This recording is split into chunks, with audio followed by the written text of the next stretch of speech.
Your money's neither rotting in a Studebaker. You'd be lucky, though, if it's in a Tesla. Dan Howley, they beat on deliveries, and the stock really likes that. Yeah, it's surprising considering that they had to close down their factory out in California.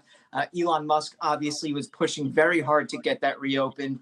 And now we're seeing California have that rebound in coronavirus cases, but that's neither here nor there, I guess. I think one of the interesting things is that, Tesla continues to do well as far as making these deliveries and beating out analyst expectations. They have their factory in China. We're going to see increases there. I think one of the issues that they're going to run into, though, is those subsidies that are falling off in certain areas for electric vehicles. And don't forget, increased competition from the big automakers like Ford, like GM. Ford's going to have its Mustang Mach-E. It's not really a Mustang, but I'll let it slide. I think that that's going to do pretty well for a company that really needs a mid-range, market-ready, mass market-ready electric car. Tesla's doing that right now with the Model 3. It's really up to the other automakers to come in and say, look, we have a vehicle that's attractive enough for people to want to buy that is also electric. And we just haven't seen it quite yet.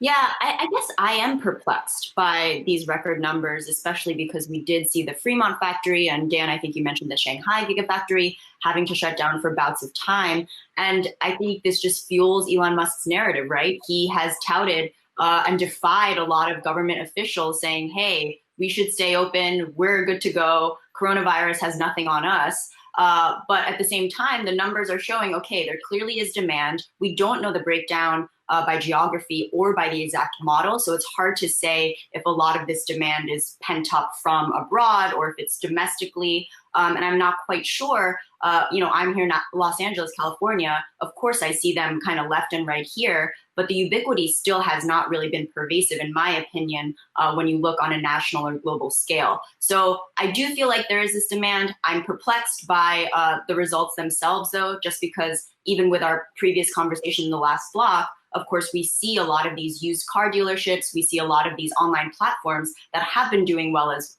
during this period of time as people are trying to save a buck here or there. We know Tesla costs a pretty penny. Dan, I'm curious. There was the whole issue, 3 years ago with with Elon Musk's compensation package. I heard some people talking about this yesterday. But the company has to be $650 billion company. Its market cap right now is $223 billion. Is anyone raising concern, though? I know there's an activist investor in the UK who's worried about Musk at the helm. Is this a legitimate threat for Tesla? Because they are on a tear. I don't think so. I mean, look, a lot of people that get into Tesla because of Elon Musk. It's this cult of personality around him. If you say anything negative about him on the internet, get ready for fanboys and fangirls to jump down your throat and say, look, Elon knows what he's doing. Look, Tesla is doing incredibly well, but the fact that its market cap is so high is just outrageous. The fact that it's higher than Toyota is crazy to me. They don't produce nearly as many cars as the big manufacturers, let alone the different models of these different manufacturers. Toyota, we're looking at Ford, GM, Honda. They have multiple brands, multiple models. Tesla has, 3 models at this point, and they're struggling to get the next one out the door.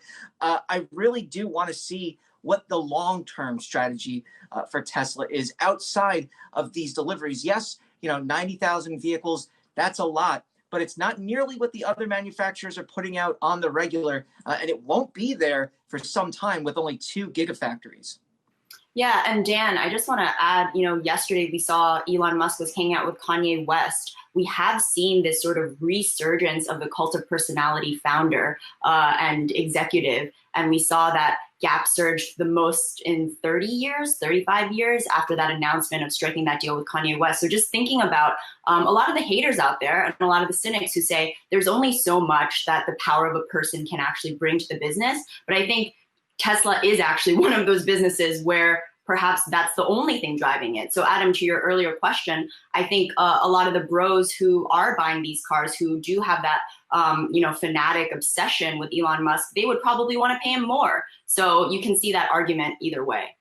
You just called my 58-year-old older brother a bro. He has a Tesla. He loves it. I don't know if he's a Musk fan, but he loves the car. Both of you have a wonderful weekend. Daniel Howley and Melody Hahm, thank you so much. Hey investors, Zach Guzman here. Are you interested in learning more about the markets and getting the latest financial news? Well, then click right here to subscribe to our Yahoo Finance YouTube channel. Get the latest up-to-the-minute market analysis, big interviews in the world of finance, and information on how to manage your money every day wherever you are.